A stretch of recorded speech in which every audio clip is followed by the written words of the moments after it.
biggest thing that we're missing here when we're talking about this. We're so focused on whether it's Democrats and whether it's Republicans. Really, we need to be focused on the fact that there were thousands of young girls that were trafficked, American citizens who live in the borders, who operate under democratic rule of law in this country, who have the same rights that the three of us on this screen do and the same rights that that man on the screen does. And yet they were treated as less than human and subhuman, and no one protected them. And that is really what the focus of this conversation should be. And I also think that the left is doing a really good job of trying to dig into any crevice and any corner to try to see if Donald Trump is involved in this thing. And I've been the loudest advocate for whoever is involved needs to be called out for it. But I just don't think Donald Trump is it.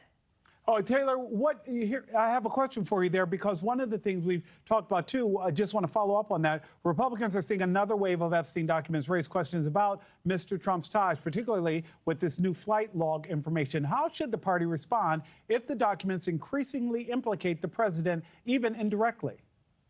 One of the biggest components of the Republican Party and one of our biggest talking points is right and wrong is wrong. And so if someone is implicated in it, then they should be implicated in it. But that photo that's flashing across the screen right now of President Trump happens to be one with a group of Hawaiian tropic models at a sunscreen event, during the, I believe, the 90s. And one of the women in that photo came out and said, he's an incredibly kind person. There was nothing apropos that happened there. There was nothing that should be concerning, and yet the left is continuing to show photos like that. Another photo that I saw this morning with a young girl and President Trump on an airplane was a photo of him and his daughter, and the photo was blacked out. And so that's what we're using as talking points to kind of implicate the president in this. And if there's real subject matter there, release it, talk about it. I think these files should be completely released. My dear friend Tim Burchett, who serves on the House Oversight Committee, has been one of the loudest advocates of this, that it doesn't matter who is involved.